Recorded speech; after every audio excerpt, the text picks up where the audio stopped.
Bonjour à tous. Alors la vidéo d'aujourd'hui va être assez différente des autres parce qu'il s'agit d'une rediffusion de live. On va parler de la série de films d'horreur Conjuring, aussi appelée Conjuring Cinematic Universe, par le biais d'une tier list. C'est un concept que je voulais faire depuis pas mal de temps, du coup j'ai invité une de mes amies qui aime beaucoup ces films et on en a fait le classement en stream. Du coup si le format vous plaît, n'hésitez pas à me le dire et surtout à passer sur Twitch pour les prochains épisodes pour qu'on puisse en parler tous ensemble. Je vous mettrai le lien de ma chaîne en description si jamais. Enfin bref, sur ce, bonne vidéo et à bientôt.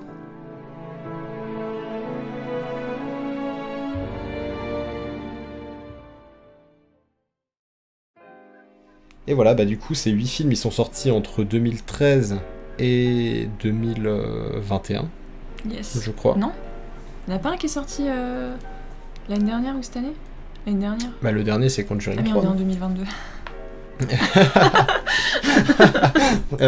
Voilà, on va commencer par le premier Conjuring, du coup, les dossiers Warren, je crois que c'est le nom, sorti en 2013. Qu'est-ce que t'en as pensé, toi? Je l'ai vraiment beaucoup aimé. Quand il est sorti, j'avoue que je m'étais chiée dessus.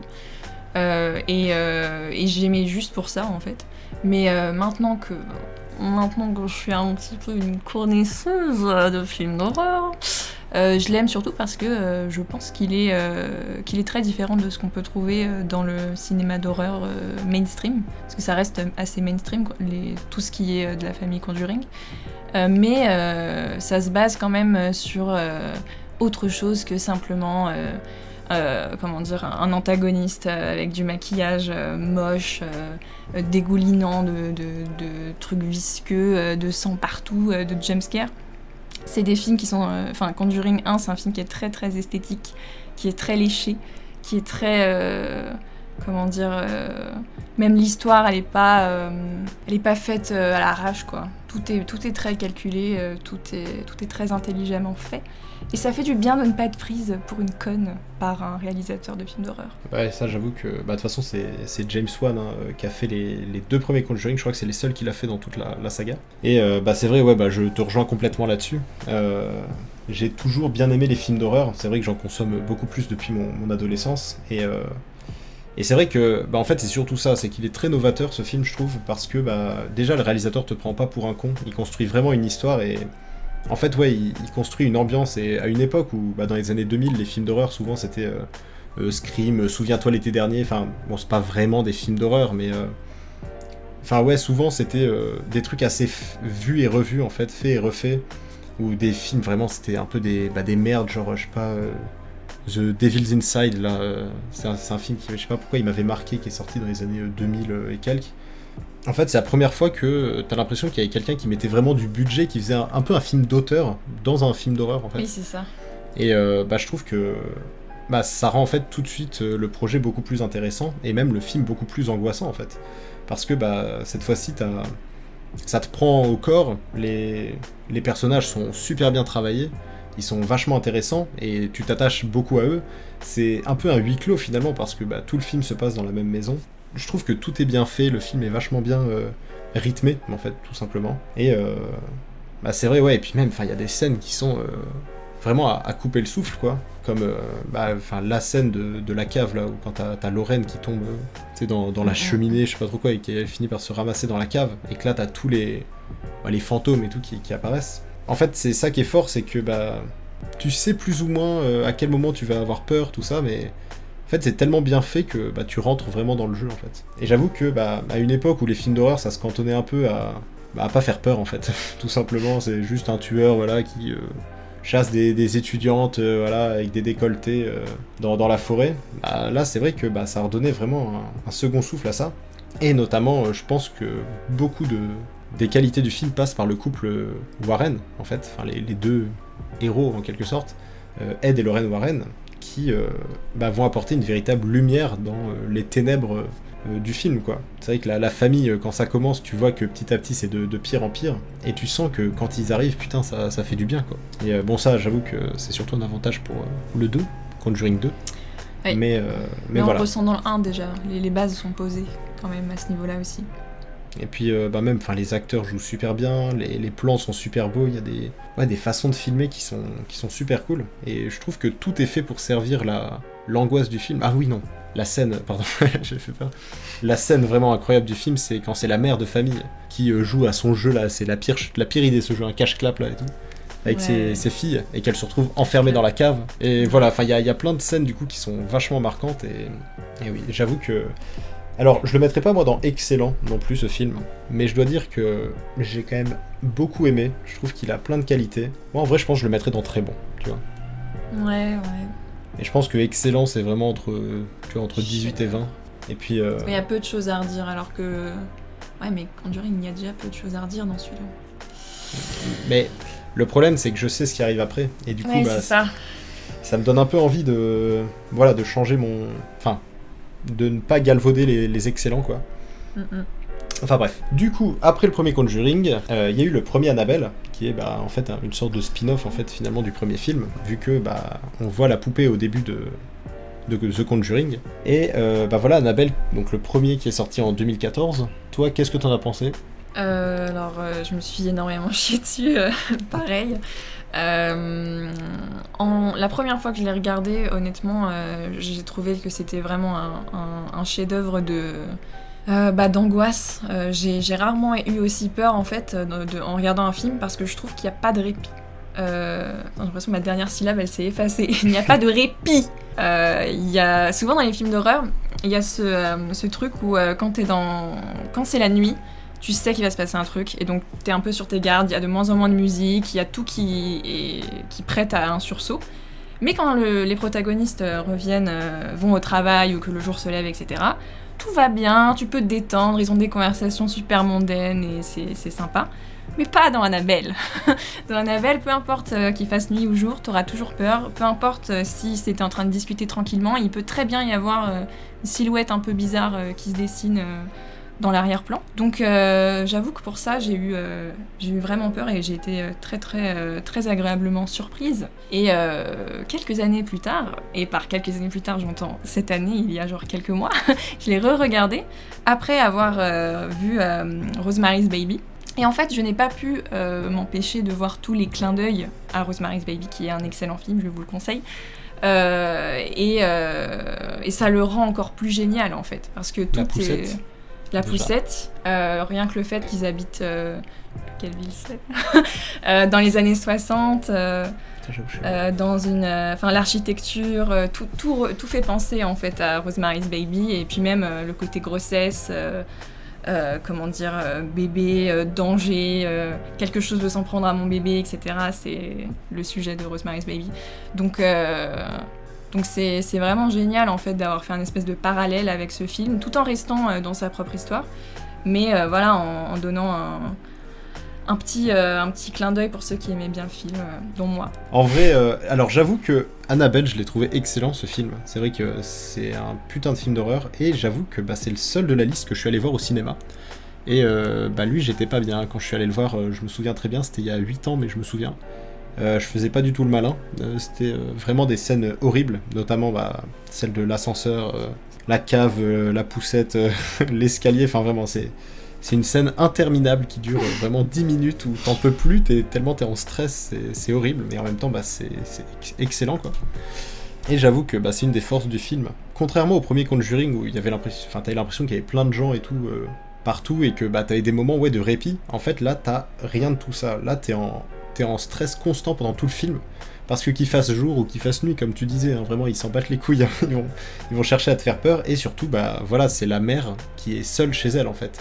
Seule, plus tard dans le film elle est avec son bébé, et puis il y a ce côté, tu vois, femme enceinte, mère protectrice de son enfant et tout, qui fait tout pour le protéger, et tu te dis putain il joue vraiment sur une sorte d'instinct cognitif bizarre, humain, je sais pas, de réflexe, où tu te dis c'est pas normal que une mère et son bébé aient affronté des trucs comme ça. Et ouais, je trouve qu'une des forces du film, c'est justement ce zéro répit en fait, cette angoisse. Et oui, le meilleur exemple, c'est effectivement la scène où, de course-poursuite là, ascenseur, escalier, cave, tout ça.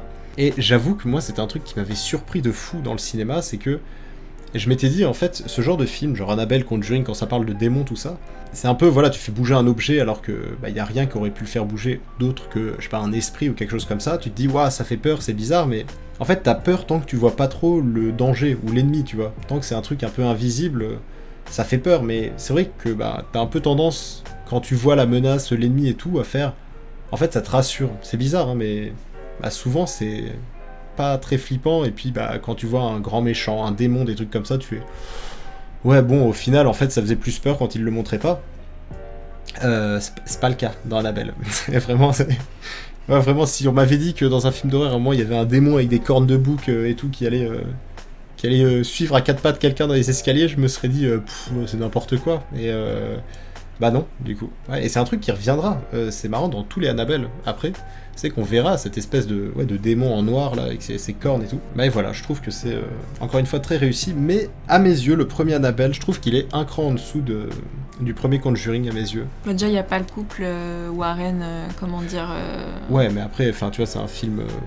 C'est un film Annabelle, c'est pas un film Conjuring, mais c'est vrai que... Oui, mais ça aide énormément les Conjuring, qui est le couple. Là, il n'y a pas vraiment de personnage qu'on affectionne de fou, quoi.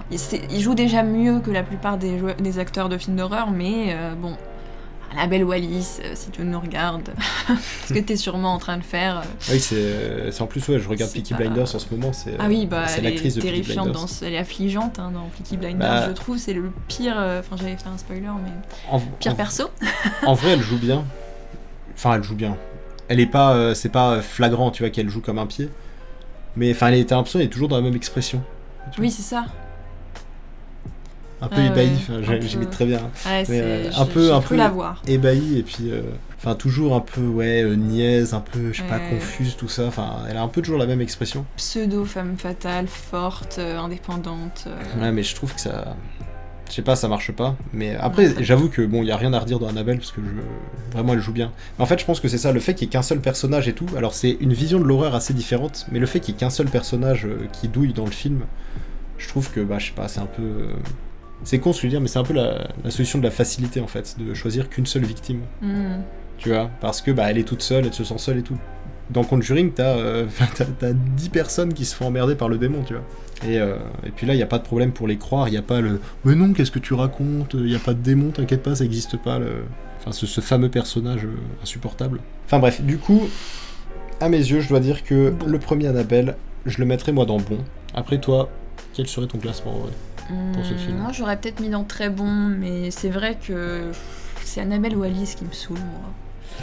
Donc, peut-être que je le mettrais dans bon aussi, du coup. Oui, c'est embêtant qu'elle me saoule, vu que c'est la seule qu'on voit, quoi. Mais de toute façon, enfin bon, faut pas non plus se dire « Oh, c'est non, de la merde ». Non, franchement, bon, ça reste, je pense, vraiment le 13-14, quoi. Et mine de rien, c'est vrai que c'est... Enfin, en vrai, c'est une bonne note, parce que 18, c'est genre pour... Enfin, après, c'est à mes yeux, mais... Pour un film, la notation d'un film, tu vois, 18, c'est excellent, quoi. Mais quand même souvent très mauvais. Et en vrai, enfin 14, je trouve que ça va bien pour le premier Annabelle. Et du coup, bah, on va passer à Conjuring 2, du coup, sorti en 2016, je crois. Alors lui, bah écoute, ça va être difficile pour moi d'être objectif, parce qu'à mes yeux, c'est, je pense, le meilleur film de toute la série, des 8 en fait. Je l'ai trouvé absolument incroyable, excellent à plein de niveaux. En fait, il y a tout, il y a absolument tout, je trouve, qui est réussi pour vraiment mettre l'horreur sur un piédestal. Je sais pas trop ce que je dis, mais... Redorer le blason du cinéma d'horreur. Ouais, et puis il y a tout pour mettre en avant l'horreur en fait, et ce qui est fort dans ces films, c'est que c'est pas que de l'horreur constamment, justement, il joue avec l'horreur sur d'autres moments où c'est vraiment des scènes limite d'amour, de paix entre tout le monde, et du coup ça crée un contraste avec les scènes d'horreur où tu te dis putain ouais, il y a vraiment un déséquilibre un peu, et tout ça évidemment c'est voulu, et bah du coup ça, je trouve ça vachement intelligent, et dans ce film Conjuring 2, moi c'est ça qui m'a marqué en fait, il y a aucune fioriture, tout est là pour quelque chose, c'est super bien rythmé, et... Enfin, c'était difficile de faire mieux honnêtement avec ce qui était donné, hein. Franchement, c'est... Ouais, non, je suis assez d'accord. En plus, pour ce qui est des éléments horrifiques, on reste sur des images qui marquent toujours, des sursauts pas trop fréquents et pas trop clichés non plus. Évidemment, là, j'en ai pas en tête. Ça marque vraiment les esprits. Parce qu'on va pas se mentir, même si un film d'horreur, il faut que ça reste un minimum esthétique, un minimum bien scénarisé, etc. On a quand même aussi envie d'avoir peur. Et le problème, c'est que plus tu regardes de films d'horreur et moins facilement t'as peur. Et je trouve que dans les Conjuring, ça va. Même en les re-regardant, je me dis, ah ouais, c'est un peu dérangeant quand même. Je sais ce qui va se passer, mais j'ai quand même peur. Donc, c'est vraiment bien, quoi. Je crois que ce qui est encore plus réussi, c'est que souvent dans les films d'horreur, les personnages sont un peu cons, chiants, pas très complexes. Voilà, t'en as toujours un qui est victime, comme tu disais, les autres ils le croient pas. Et là, tout le monde s'en prend un peu plein la gueule. Bah toi, ça te fait de la peine en fait. Pour le coup, c'est pas des idiots, tu vois, c'est vraiment juste une famille qui essaie de vivre normalement et qui en peut plus, et c'est un film qui te prend par les tripes, quoi. T'as peur aussi parce que t'as une profonde empathie pour les personnages, ce qui est très rare dans les films d'horreur, puisque comme je l'ai dit, ce sont souvent des idiots que t'as envie de voir se faire bouffer. Bah c'est vrai que ça aussi, je dois dire, c'est un de ces détails, un de ces clichés qui revient souvent quand on parle de films d'horreur, parce que les gens pensent, ouais, tu vois, à Scream, souviens-toi l'été dernier, je sais pas pourquoi j'ai que ça qui revient, mais je pense les deux références. aux films d'horreur des années 2000, tu vois, c'est trop ça, ils sont cons, ils font non, va pas par là, va pas tout seul, et puis évidemment ils se séparent, et puis le mec se fait déchirer. C'est vrai que, enfin, au bout d'un moment, tu sais, t'en peux plus d'être pris un peu pour des cons. Il y a des films qui ont voulu un peu jouer là-dessus, genre La cabane au fond des bois, bah tu vois, c'est un peu perché, mais c'est assez marrant, tu vois, de jouer sur les clichés et tout ça. Mais il y a d'autres films, Tucker and Dale, Fight le mal, ou je sais pas trop quoi, c'est de la comédie, mais ils reprennent clairement ces clichés, et puis enfin, je suis sûr qu'il en existe vraiment, mais des dizaines, des films comme ça, où c'est le groupe d'étudiants qui va en vacances en forêt, qui se fait massacrer par une famille de cutéreux consanguins fous furieux, voilà, enfin, vraiment le cliché un peu, c'est de l'horreur gore, un peu, ils savaient plus trop où donner de la tête. Et en fait, avec Conjuring 2, enfin en fait tous ces films comme ça, c'est vrai que ça redéfinit vraiment l'horreur, enfin c'est une horreur assez différente finalement, parce que bah c'est ça, ils sont tous ensemble, ils prennent des décisions intelligentes, réfléchies, et c'est ça qui rend le truc encore plus horrible, c'est que bah, tu t'identifies plus facilement à eux, et bah, c'est un cauchemar, enfin genre la fin de Conjuring, tu vois, quand tout le monde a l'impression qu'en fait c'est un énorme canular qui se barre tous, à la fin, le Conjuring 2, à la fin de ce film, et puis que bah, en fait tu te rends compte que c'est vraiment là que... Enfin, c'est l'apogée, le climax du film. Et encore une fois, il y a... En fait, quand je pense à des films d'horreur, souvent je pense à des scènes marquantes de ces films, tu vois. Donc Conjuring 1, je vais penser à la cave, la scène de la cave. Annabelle 1, je vais penser encore à la cave avec l'ascenseur, les escaliers et tout. Et dans Conjuring 2, il y a une scène, c'est pas la plus flippante, bon, même si elle est vraiment pas rassurante, mais c'est la scène de The Crooked Man, là, l'homme tordu. Je la trouve incroyable parce que c'est vraiment l'exemple justement de... Enfin, ça définit tout le film dans le sens où t'as l'enfant, voilà, qui est réveillé la nuit, qui va vers le chien se transforme en une espèce de monstre tordu horrible. D'ailleurs, je crois qu'il y a un film qui va sortir sur lui, d'ailleurs, l'an prochain ou un truc comme ça. Stylé. Le gosse court dans la chambre, prévenir maman, il y a un monstre, elle fait mais non mon chéri, et tu dis ah putain, c'est tellement chiant, voilà, mais non mon chéri, il y a rien, et puis comme par hasard, il y avait rien. Sauf que là, non, elle est elle-même coupée par le démon qui hurle la chanson, là, et tu vois l'ombre se ramener, et en fait, bah, c'est la gosse Janet depuis le début qui était comme ça. Et c'est ça que j'aime bien, c'est que, en fait, t'es pas énervé, t'es juste constamment effrayé devant ce film, t'es pas énervé que personne ne croit personne, non, c'est un fait, c'est réel, tu vois. Ils sont tous dans cette merde-là, et bah voilà, en fait, ils ont aucun moyen de s'en sortir. Et c'est ça que je trouve vachement fort. Enfin, bref, du coup, tout est vachement bien construit, j'ai vraiment l'impression qu'il y a eu que des bonnes idées dans ce film. Et à mes yeux, pour le coup, bah, dans cette liste, enfin, c'est clairement le meilleur à mes yeux. Et moi, je trouve qu'il mérite d'être dans la catégorie excellent. Et je pense qu'il mérite son 18-19 sur 20. Je sais pas, toi, oui, ça je suis assez d'accord, ouais. Après, il faut garder du suspense pour la suite, mais c'est vrai que les Conjuring ont quand même vraiment fait fort, et je dois dire que ce sont vraiment des valeurs sûres. Du moins, au moins les deux premiers. Ah, je ne spoil pas la suite, hein, évidemment. Ouais. Du coup, après Conjuring 2, il y a eu Annabelle 2, lui qui est sorti en 2017, je crois. Et Annabelle 2, qu'est-ce que toi t'en as pensé ? La création du mal, le titre. Il y a des choses qui sont bien et il y a des choses qui sont moins bien. Là, pour moi, on commence à baisser de niveau. Déjà, pour ce qui est de l'esthétique, on reste dans quelque chose de très beau, donc ça c'est cool. On change complètement de décor, mais malgré tout, ça reste froid. Il me semble que ça se passe en été, et j'adore les films d'horreur qui utilisent l'été, parce que souvent l'été c'est le trope du bonheur, de la joie, de l'insouciance. Et là, on a des jeunes filles dans un espèce de mini orphelinat de jeunes filles, et il leur arrive plein de choses terribles. Et je trouve que le contraste entre l'insouciance de l'été et l'horreur des événements est très fort et très réussi. Mais il y a des moments où j'avoue que j'ai un petit peu décroché, j'étais plus trop dans l'immersion. Il y a un moment, par exemple, j'ai oublié comment elle s'appelle, la blonde, et elle est dans son fauteuil roulant, et pour une raison qu'on ignore totalement, une créature malveillante la bouscule, la fait rouler façon Formule 1 dans le jardin. Et juste, on sait pas qui est cette créature, on sait pas d'où elle sort. Ça ressemble à une espèce de créature féminine. C'est des mains un peu genre crochues, verdâtres, voilà, et ça fait pitié. En plus, ça a l'air d'être un objet très statique, et que ça a l'air pas du tout d'être un être humain, et ça se voit que c'est un prop.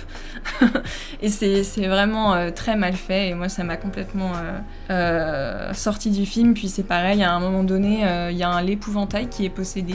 On sait pas pourquoi. On n'avait pas entendu parler d'un antagoniste comme ça. Juste, voilà, c'est un élément qui fait un peu peur. Allez hop, on va le rendre à la sauce horrifique, maléfique, et voilà, aucune explication.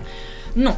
Je croyais qu'on était dans un univers un petit peu recherché. Il faut pas tout transformer en horreur, c'est trop simple sinon. Voilà. Mais sinon... Sinon, il y a des bonnes idées, mais ça reste... Ouais, moi, ça m'a trop déplu, en fait, pour que j'apprécie vraiment. C'est pas l'épouvantail en soi qui est possédé, c'est le démon qui apparaît dans l'épouvantail. Oui, en fait. Non, mais bien sûr. En vrai, je vois ce que tu dis. Mais... Après, en vrai, c'est pas forcément ce qui m'a choqué, je pense, dans le film. Moi, j'ai trouvé qu'il était vraiment cool aussi. Il était vraiment très bien pensé. Et c'est cool même de voir l'origine story de la poupée Annabelle. Avec cette histoire assez horrible d'un couple qui perd sa fille et voilà, qui fait l'erreur de laisser un esprit s'emparer de la poupée, enfin tout ça. Et je me dis que pourquoi pas en vrai ce délire, voilà, pour te présenter en fait l'histoire d'un mini orphelinat qui emménage dans une maison au milieu de nulle part. Encore une fois, le film est très beau, esthétiquement parlant, tout ça, j'avoue qu'il y a... Dans ces films, de toute façon, il y aura rarement quelque chose à dire au niveau des décors et de la lumière, de l'esthétique de manière générale. Mais j'avoue que ça devient un peu... je suis cruel en disant ça, mais un peu une pièce de théâtre au bout d'un moment, parce que, bon, évidemment, c'est un huis clos, encore une fois, donc tout se passe dans la ferme. Mais c'est vrai que tu suis un peu 12 histoires en même temps, voilà. Il y a eux qui ont peur, eux qui ont peur de leur côté, elle qui a peur toute seule, etc. Enfin, tu suis un peu, voilà, et ça devient, c'est pas que ça devient la fête foraine non plus, tu vois, je suis un peu méchant en disant ça, mais au bout d'un moment, voilà, en fait, genre le climax du film, tu suis juste une petite fille qui est toute seule, enfin, tu sais, dans le porte... je sais plus comment ça s'appelle, là. Remonte-plat. Le remonte-plat, voilà. T'as toutes les filles, là, dans la grange, enfin, dans la ferme, là, avec l'épouvantail dans la voiture, tout ça. T'as sœur Charlotte avec la blonde, t'as les parents qui se sont fait tuer de leur côté, etc. Enfin, du coup, tu suis un peu toutes ces histoires et t'enchaînes en fait les scènes de peur, et c'est vrai que ça te casse un peu le rythme, parce que bon, même si ça reste très bien fait, hein, c'est pas non plus un mauvais film, hein, faut pas abuser. Mais c'est vrai que du coup, t'es un peu là, genre, ouais, ok, d'accord, il se passe plein de trucs en même temps, mais c'est bien aussi quand chaque chose arrive en son temps, parce que là, vraiment, c'est les enfers en fait, cette maison. Enfin, t'as 3 démons qui attaquent 3 personnes différentes en même temps, tout ça. Enfin, moi, c'est surtout ça un peu qui m'a gêné. Enfin, mais je dis ça, en vrai, ça se regarde clairement. Hein, le film est vraiment cool. Les personnages, pareil, ils sont encore une fois assez bien écrits. Mais c'est vrai que comparé au premier Annabelle, je dois dire qu'il est un peu moins bien. Et c'est vrai que la façon de le lier, la fin du film avec le premier, t'es un peu là, ouais, ok, enfin, voilà, ils tiennent un peu à lier toutes leurs histoires ensemble, j'ai l'impression, dans cet univers, et des fois tu te dis, ouais, c'est pas mal, mais bon, enfin... T'es pas obligé, quoi. Mais sinon, je dois dire qu'il y a quand même de très bonnes idées. Je repense à des scènes, tu sais, avec le pistolet bouchon, là, où elle rembobine... Moi, ça m'a fait plus rire qu'autre chose, tu vois. Parce qu'elle est mignonne, genre elle se met devant l'espèce de seuil de porte où il y a le noir complet, et là, comme si, tu sais, ça allait, ça allait la défendre, quoi. C'est un truc de merde. Donc ça me fait un peu... ça me fait un peu sortir du truc, quoi. Après, ça donne aussi un peu d'empathie pour le personnage, donc je sais pas... Ouais, c'est vrai que je l'ai trouvé moins bon, je pense, que les premiers, mais j'ai quand même vraiment passé un bon moment. Pour moi, je le mettrais soit dans bon, soit dans meuf. Ouais. Peut-être plus dans meuf, mais... Parce que je me dis que, mine de rien, le premier Annabelle, il est un peu au-dessus, en vrai, mais... Pour moi, je pense que c'est 12-13, tu vois, celui-là. Parce que, encore une fois, hein, à mes yeux, vraiment... même 10, en vrai, c'est une bonne note pour un film. Parce que, après, faudrait peut-être les noter sur 100, sinon, je sais pas. Mais, 12-13, c'est vraiment des très bonnes notes, quoi. Parce que, même à partir de 15, pour moi, c'est vraiment très bon, quoi. C'est des très bons films. Et, là, j'ai trouvé que c'était vraiment sympa, mais je trouve pas non plus que ce soit un excellent film d'horreur. Enfin, bref, après Annabelle 2, on découvre un nouveau spin-off avec La Nonne, qui est sorti en 2018. Et pareil, là c'était le démon du film Conjuring 2, qui a eu, lui, pour le coup, beaucoup de succès. Et ils ont décidé de faire une suite sur ce personnage, enfin un spin-off sur ce personnage. Et je dois dire que, pareil, La Nonne, moi j'ai été assez agréablement surpris. J'ai attendu pas mal de temps avant de le voir, et tout le monde disait que ouais, le film il était nul, il était chiant et tout. Et franchement, je l'ai vu, non, je l'ai trouvé vraiment cool. C'est vrai que il est un peu lent et un peu long, je trouve, comme film. Mais je trouve que, pour moi, c'est un de ceux qui a la plus belle esthétique de tout le cinématique univers, voilà, de toute la série de films. Pour moi, c'est un de ceux qui a vraiment les plus beaux décors, les plus belles lumières, la plus belle esthétique. Mais c'est plus au niveau du déroulement du film et peut-être du rythme, en fait, que je me suis un peu fait chier. Il y a des moments où, encore une fois, c'est dur de dire ça, mais... Parce que ça reste vraiment un bon film. Mais j'avoue qu'il y a quelques moments où, j'ai pas trouvé ça... j'ai trouvé ça un peu lent, quoi. Écoute, je suis assez d'accord. Je pense que c'est un pari réussi pour tout ce qui est esthétique, poser un décor sur un personnage mythique, on va dire, de la saga. Mais on se fait un peu chier. Moi, j'avoue que je suis pas méga fan de l'actrice principale. J'ai regardé American Horror Story et je trouve qu'elle a exactement la même fadeur que dans cette série. Il y a de bonnes idées, il y a... Petite ASMR goutte d'eau. Il y a de bonnes idées, notamment par exemple la petite clochette... pour si jamais t'enterres quelqu'un et qu'il est toujours vivant, il fait cling cling. Mais en fait c'est un peu je sais pas, c'est un peu comme les films Marvel. Attention, je vais me faire beaucoup d'ennemis, mais les Marvel c'est très beau, tout est splendide, mais c'est fade, c'est d'une fadeur incomparable. Il y a pas d'âme. c'est juste du plastique, et c'est un peu ça La Nonne. C'est très beau, ça a une esthétique d'horreur qui est jolie, quoi, sincèrement. C'est pas cheap, c'est pas surfait, c'est vraiment beau et bien réfléchi, mais voilà, quoi, c'est un peu chiant. En vrai, je trouve que le film commence vraiment très bien. La scène d'intro, je la trouve incroyable. La scène d'intro du film, elle est folle, je sais pas si tu te rappelles. En gros, c'est les deux nonnes dans l'abbaye qui ouvrent la porte. Déjà, cette idée de porte là... Finit hic Deo, là où je sais pas trop quoi, Dieu s'arrête ici. Ouais. Je trouve que c'est une idée incroyable. Avec toutes les croix dans le couloir, je trouve ça trop bien. Et la scène d'intro, voilà, avec pareil, la nonne qui se... Enfin, spoiler, bon, c'est au début, qui se suicide. Et cette scène où tu vois le démon, cette fois-ci, arriver en soufflant, toutes les bougies qui s'éteignent autour de lui, dans le... Enfin voilà, le cadrage pile du couloir et tout, c'est tellement stylé avec les musiques, les chants là, derrière, oh, comme ça, je trouve ça... Quel talent.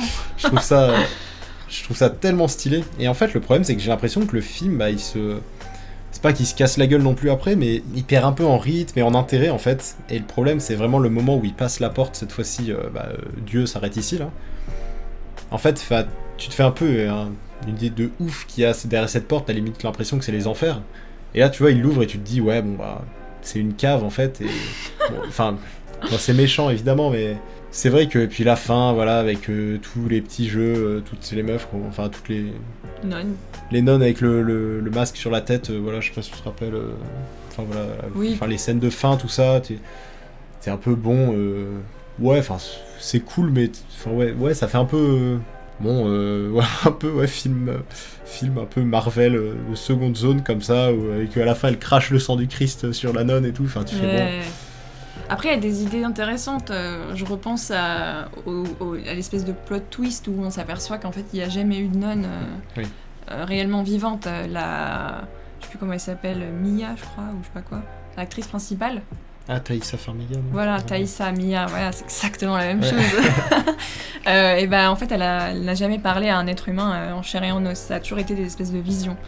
Et ce qui est d'autant Ça, plus j'ai- intéressant quand on sait qu'à un moment donné, toutes les nonnes se mettent à prier ensemble et qu'elles arrivent en Avengers de nonnes, comme ça, en formation triangle. Et, C'est ça, avec le plan bien badass. voilà, et tout. c'est ça, et C'est vrai que c'est marrant, c'est assez cool. C'est une très bonne idée, je pense. Même si au final ça marche pas super bien, hein, qu'elle soit revenue d'entre les morts pour faire ça, parce qu'au final, voilà, ça le retient pas tellement le Le démon. Ouais. Mais en tout cas, je veux dire que ouais, esthétiquement, il a quand même bien de la gueule ce film. Ouais. Et je trouve que c'est cool qu'ils aient tous un peu une particularité comme ça. Et c'est vrai que La Nonne, t'as l'impression que c'est un film d'horreur un peu contemplatif en fait. Moi j'ai trouvé l'approche aussi assez intéressante. Et puis encore une fois, il y a des plans qui sont tellement stylés, même quand. Je sais pas si tu te rappelles, quand elle s'évanouit un peu. Enfin, elle commence un peu à tituber avec la bougie dans la main dans le couloir de la porte là. Et puis t'as la porte qui s'ouvre et tu vois une douche de lumière sur la nonne qui regarde avec ses yeux jaunes et tout. Enfin, vraiment un plan très stylé. Après, c'est vrai que bon, voilà, c'est pas le meilleur non plus de la saga. Et je dois dire en vrai que j'aurais à choisir, j'hésiterais entre bon et mais je le Bon, mettrais mais, dans ouais. mais. Enfin, c'est. Mais pas aussi bien qu'Annabelle quand même. Ouais, c'est vrai. C'est ça en fait, moi, qui me fait dire une case en dessous. En fait, ils ont vraiment des qualités, mais ces films, que ce soit Annabelle 2 ou La Nonne, ils ont vraiment des qualités, mais ils ont aussi quelques défauts. Et ça joue un peu sur la note, quoi. Parce que, ouais, voilà, encore une fois, moi, c'est un peu le problème que j'ai eu avec. Pardon. C'est un peu le problème que j'ai eu avec La Nonne, c'est que, je me suis un peu fait chier, quoi, au bout d'un moment. Mais enfin bon, je dis ça, encore une fois, c'est très péjoratif, mais j'ai quand même passé un très bon moment devant le film, quoi. On en vient donc à notre favori. Quand j'ai commencé à avoir l'idée de faire cette tier list, je ne savais pas du tout que ce film, La Malédiction de la Dame Blanche, ou La Llorona, La Llorona. La Llorona. Quand j'ai eu l'idée de cette tier list, en fait, je me suis dit, ce serait cool de faire ça. Et du coup, je me suis renseigné. Et je pensais à Conjuring, Annabelle, j'avais pensé à La Nonne. Et je me disais, je me demande ce qu'il y a d'autre, en fait, dans l'univers. Et je me suis dit, il y a rien. Et là, je vois la Malédiction de la Dame Blanche. Et j'avais vu, quand il était sorti, genre en 2019, j'avais vu une bande-annonce. Je me suis dit, ouais, ça a l'air sympa, un peu osef, quoi. Et je savais pas du tout que c'était lié, en fait, au cinématique universe de Conjuring. Et en fait, au final, c'est vrai que c'est lié, mais par un personnage qu'on voit à peine 5 minutes dans le premier Annabelle, ou le prêtre Pérez, là, le père Pérez, ou je sais pas trop quoi. Et tu le vois même pas sur 2 plans dans La Llorona. Et puis, et voilà. Mais du coup, c'est vrai que j'avais pas du tout vu ce film, donc je l'ai regardé. Et en vrai, c'était sympa. C'était un bon petit film d'horreur, j'ai trouvé. Mais voilà, il avait pas trop de personnalité, quoi. C'était un peu le truc. Enfin voilà, en fait, j'ai l'impression que genre les scénaristes, ils ont eu quelques idées. Ils se sont dit, ça pourrait être cool. Tu vois, une espèce d'antagoniste qui se balade un peu par l'eau. Enfin, je sais plus trop comment elle marche, mais je crois que c'est. Oui, c'est un genre de Elle a Scarlet Witch. Oui, voilà, oui, avec les miroirs ou l'eau. Ouais. Voilà, Là, c'est c'est la ça. même chose. C'est t'as l'impression qu'elle se déplace un peu par l'eau. Dès qu'il y a de l'eau quelque part, il y a des risques parce que elle noie ses victimes, je sais pas trop quoi. Et voilà, en fait, tu sens que, à mes yeux, vraiment, les scénaristes, ils avaient quelques idées. Ils se seraient dit, ce serait cool ça. Ils se sont dit, venez, on met tout dans un même film. On le sort et puis c'est pour ça. Du coup, je l'ai trouvé cool le film, mais sans plus, quoi. C'était vraiment le film bon. Sympa, il y a des bonnes idées, il y a des bons plans, mais bon. Enfin, c'est un film un peu banal en fait, d'horreur un peu banal, avec des clichés qui reviennent un peu, que ce soit positif ou négatif, c'est un peu con, quoi. Ouais, je suis d'accord. Il y a de très bonnes choses esthétiques, je trouve. Comment dire, je me souviens je crois que c'est une scène qui est dans un espèce de motel avec les enfants de la première famille qui a souffert de la Llorona. Et je me souviens d'un couloir éclairé au néon du petit frère qui appelle son grand frère, mais où tu vas et tout. Et ça faisait vraiment... c'était vraiment très beau en fait. C'était très flippant et très beau. Mais mis à part ça, voilà, on est encore sur un film qui a pas trop d'âme. Il y a aussi, comme tu disais, en fait, il est tellement rempli de clichés que c'est très difficile de rester accroché à ce qu'il essaye de nous vendre, quoi. T'as ce fameux cliché des victimes qui n'expliquent pas à leurs proches ce qui leur arrive. Donc t'as des enfants avec une putain de morsure sur le poignet qui expliquent à leur mère qu'ils se sont fait cette blessure en tombant dans les escaliers, parce que c'est vrai que les escaliers ça a des dents, hein, attention. Hein. Et elle est là, d'accord. Non, en plus c'est une assistante sociale. C'est une brûlure, je crois qu'ils ont sur le bras une trace de mort. Oui, voilà, un truc genre que tu sais que c'est pas du tout genre, tu sais, on t'a écrasé une clope sur le bras, voilà, ça fait mal ou quoi. Non, là c'est vraiment, t'as une putain de trace de main sur l'avant-bras et tout. Puis elle est là, mais comment tu t'es fait ça ? Je suis tombé dans l'escalier. Et effectivement, c'est vrai que c'est un peu perturbant parce que tu te dis, mais ils ont aucun problème avec leur mère ou quoi, leur relation se passe bien et tout. Enfin, dis-leur, surtout qu'en plus la mère. C'est elle qui a été confrontée en premier lieu à la Llorona et qui devrait être au courant de ça. Oui. Mais voilà, enfin, je trouve qu'il y a, encore une fois, il y a eu des qualités, il y a eu des défauts. Pareil, il y a une scène où, pour la première fois, la mère voit la Llorona dans sa chambre. Et puis, tu vois, elle est en tenue de mariée, elle bouge pas, elle la regarde fixement. Et t'es là, mais waouh, c'est vrai que ce sont des scènes qui font un peu... Tu te dis putain, c'est stylé, tu vois, enfin, ça te fait vraiment peur, tu te dis, enfin, et elle se cache même pas, quoi, enfin, c'est vraiment le danger est là, il est présent.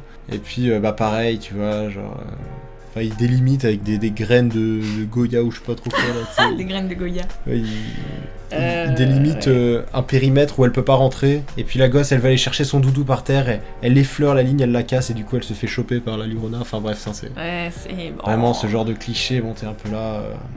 Voilà, et je sais que ça fait un peu connard dit comme ça, mais quand t'es habitué au Conjuring Cinematic Universe, ils sont souvent plus subtils que ça, quoi. Oui, et c'est pour ça. Après, je trouve que le film est quand même cool, il se laisse regarder. Il est pas marquant, en fait. Il est ça. pas très novateur, il est pas... Voilà.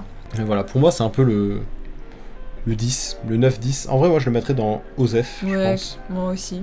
Parce que il est pas non plus au niveau... Enfin, tu vois, faut pas abuser, quoi. Il est pas au niveau de la nonne ou de Annabelle 2. Non. Mais il est pas non plus nul à chier, quoi. Franchement, ça va, ça vraiment, ça se laisse regarder. Et puis, tu passes un bon moment. Le film, il fait quoi ? Il fait 1h20, 1h30 max. C'est bon, ça se regarde. Et puis, moi, ça m'a un peu fait penser à un Paranormal Activity. Voilà. Je sais pas pourquoi, mais ça m'a... Côté la famille un peu seule, comme ça, le danger qui se balade dans la maison, enfin... Maison assez américaine de banlieue, tu vois, c'est... Bref, l'avant-dernier, Annabelle 3, du coup, La Maison du Mal, qui est sorti en 2000... je sais même pas, 2020, je crois en 2019. Qu'est-ce que t'en as pensé, toi ? J'en ai pensé que du mal, très honnêtement, nul à chier. Franchement, voilà, un espèce de... Je reprends mon expression favorite de Avengers de démons. On entend parler d'un mec avec ses pièces, là, d'une espèce de samouraï. Voilà... Ils sont tous là, ils sont tous sortis.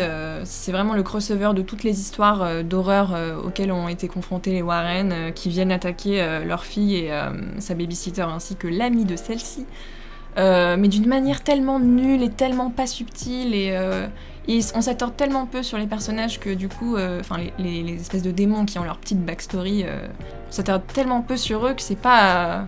on les survole en fait, donc ça les rend pas intéressants et ils sont pas flippants et t'as un espèce de chien démoniaque dégueulasse qui fait pas peur du tout. Enfin c'est... Le Sinistros. Sinistros de Wish. Ouais, j'avoue, ça c'est chaud. Voilà, c'est pas incroyable et puis la petite espèce de Coraline qui est là... Non, on ne parle pas d'Annabelle. Enfin, c'est bon. Elle me saoule, elle aussi, voilà. Et puis cette conne là de meilleure amie de la babysitter qui a d'ailleurs créé toute cette situation en touchant à tout, alors que, voilà quoi. Même si j'y crois pas, moi j'irais pas dans la salle des Warren pour toucher à tout, dans le doute. Ouais. Tu vois. Donc bon, elle est là. En plus, elle y croit, c'est ça le Et en problème. plus, elle y croit, voilà. Et donc non, ça, j'avoue que je me suis forcée à le regarder. C'était vraiment nul. Alors, moi, je serais quand même moins sévère que toi. J'avoue que la façon dont toute la situation commence, c'est super chiant, parce que c'est vraiment le personnage, c'est le parasite, hein, vraiment, qui vient dans la famille, qui vient... déjà qui s'incruste, clairement, parce que normalement, elle est juste censée fêter son anniversaire toute seule, ou je sais pas trop quoi, et puis là, il y a la pote de la babysitter qui s'incruste. Et puis, ouais, voilà, on lui dit surtout d'entre pas dans cette pièce. Elle va quand même fouiller pour chercher les clés. Elle ouvre la porte. Elle rentre dans la pièce. Et puis, surtout, vraiment, il y a marqué ne pas toucher, ne pas toucher. Puis, elle prend tout comme ça dans sa main. Elle regarde. Ah, ok. Puis, elle fait bon, je sais pas si ça marche, mais s'il y a des esprits dans cette pièce, ce serait bien de me parler, de me répondre. T'es là, mais arrête, fais pas ça. T'as des putains de tenues de mariée tachées de sang. Et t'es là, va pas parler à des esprits qui sont ici, quoi. Donc, ça, c'est vrai que c'est un peu frustrant. Après, j'ai trouvé ça cool, cette idée de, comme tu dis, d'Avengers, de démons. Après, en vrai, il y en a pas tant que ça, hein. Il y en a genre 4 ou 5. J'avoue que par contre, c'est grave abusé. Le coup du Sinistros, là, le chien des Baskerville qui se balade dans le jardin, ça, c'est un grand nom pour moi. C'est vrai que, en plus, c'est super mal fait. Ça, c'est vrai que le chien, il est super moche. T'as l'impression qu'il a été fait avec Windows Movie Maker. Et puis, après, tu vois, ouais, c'est un peu, encore une fois, le théâtre, un peu comme dans Annabelle 2, en fait. Mais c'est vrai que c'est un peu plus abusé parce que, voilà, t'as le passeur, là, avec ses pièces. En fait, c'est des démons stylés, mais tu sens que c'est un peu le film fourre-tout où ils se sont dit « Ah, ce serait cool », mais ils avaient pas assez de profondeur pour chaque démon. Ils se sont dit « Bah, viens, on les fout tous dans un même film. » Et puis, ça va être cool. Tu vois, pareil, l'armure de samouraï, j'ai trouvé ça cool comme démon, tu vois. Enfin, et puis oui, le passeur, la robe de mariée aussi, tous ces trucs-là, c'est vraiment stylé, mais... C'est la Yorona, je crois. Non, elle avait poignardé son mari, je crois, celle-là. Ah. Je sais Autant pas. pour moi, c'est la mauvaise. Mauvaise mariée démoniaque. Mais en tout cas, ouais, c'est bon. C'est vrai que c'est clairement pas le meilleur. Après, moi, j'ai quand même passé un bon moment devant le film parce que, tu sens qu'ils se sont un peu fait plaisir et que, mine de rien, il y a la qualité qui est là, quoi. Ils ont pas chié un film en s'en battant les couilles. Non, c'est un petit film sympa qui se laisse regarder et puis, voilà, et puis qui arrive à faire peur quand il veut, mais bon, c'est vrai que c'est pas le meilleur d'entre tous, quoi. Après, c'est pas un film Conjuring, mais c'est vrai que c'est dommage qu'un film qui se passe dans la maison des Warren n'ait pas les Warren, en fait, dans le film, parce que tu les vois un tout petit peu au début et un tout petit peu à la fin, et pendant le gros de l'opération, ils sont même pas là, quoi. Pour moi, en vrai, tu vois, ce film, je le mettrais en OSEF, tu vois. Parce que, toi, je pense que tu le mettrais un peu plus bas. Un peu nul. Ah, je sais pas... Ah, je suis quand même... Rien que pour le Sinistros, il devrait être dans un peu nul. Alors, je te l'accorde, mais le problème, c'est qu'il reste un film après ça. Ah. Et bon, va peut-être y avoir un dosage à la fin qui va se faire pour réajuster. Mais du coup, on peut passer au dernier film de la série, qui est sorti l'an dernier. J'en attendais beaucoup, ce qui explique ma grande déception, mine de rien. Parce que, voilà, Conjuring 3... c'est quoi, c'est The Devil Made Me Do It. Ah je sais plus oui, le nom en français, c'est Sous l'emprise du diable. Sous l'emprise du diable, ce qui est déjà un peu plus stylé. Pour une fois que c'est l'inverse. Ouais, c'est vrai. Et en vrai, franchement, moi vraiment, pour le coup, je me suis vraiment fait chier devant le film. J'ai été tellement déçu de voir les Warren qui sont... Parce que oui, putain, j'en avais pas parlé, mais dans Conjuring 2, les Warren, c'est... Là, pour le coup, c'est la vraie lumière du film. C'est incroyable ce qui procure les Warren. La scène où il joue du Elvis, là, la guitare, tu te dis, mais on est dans un film d'horreur, c'est quoi cette scène vachement apaisante et tout, c'est vraiment la lumière dans les ténèbres, c'est une aura de bienveillance autour d'eux, quoi. Devant des démons, tout ça, c'est super réussi. Et là, dans le 3, mais oh là là, c'est nul, il y a vraiment pas de bonnes idées, même la scène d'intro, moi, elle m'a pas... Voilà, c'est sympa, mais sans plus, elle m'a même pas forcément traumatisé, pas non plus, mais... vraiment, j'ai pas passé un bon moment devant le film, il y a aucune scène qui m'a vraiment marqué, il y a la scène de la morgue qui est sympa, voilà. Mais sinon, c'est tout, quoi. Tu te dis, pourquoi ils ont fait ce film ? Qu'est-ce qu'ils voulaient faire passer comme message dans ce film ? C'est tellement dommage de gâcher Ed et Lorraine Warren pour ça, quoi. Vraiment, il n'y a aucun message... J'ai compris que la différence avec les Conjuring habituels, où c'est une famille qui est emmerdée, et eux, ils sont là pour les aider. Là, la différence avec ce film-là, c'est que il mène l'enquête en fait. Donc c'était une nouveauté, c'était que bah voilà, ils passent leur temps à aller à droite à gauche, à plein d'endroits différents, parce qu'il y a une histoire de totem et de sorcellerie et tout. Mais bah je pense pas que le problème vienne de là en fait. Je pense que le problème c'est que bah ça aurait pu être intéressant qu'ils fassent leur enquête, je sais pas, comme dans Insidious par exemple, Insidious 2, qui mènent un peu leur enquête en découvrant des lieux, tout ça, mais là juste bah, c'est chiant, le démon il est même pas intéressant, la méchante là tu dirais juste ouais, une espèce de marâtre, de gouvernante tu sais, qui s'occupe d'enfants, la meuf vachement aigrie, stricte et tout. Et en vrai franchement ouais, enfin j'ai rien retenu du film, hein, ça m'a vraiment pas intéressé en fait. Ouais, bah moi c'est pareil. Déjà là, juste avant que tu donnes le titre du Conjuring 3, j'avais complètement oublié ce que c'était. J'ai eu un trou de mémoire momentané tellement il m'a pas marqué. Beaucoup de clichés, beaucoup de choses qui sont pas très surprenantes. Voilà, le gosse, le gosse du début est possédé, on est en plein exorcisme. Et je crois que c'est le petit ami de sa sœur qui dit prends-moi, enfin. Laisse-le tranquille. Voilà, choisis-moi. Voilà. Comment dire, Ed Warren, exorciste expérimenté, il entend ça tranquille.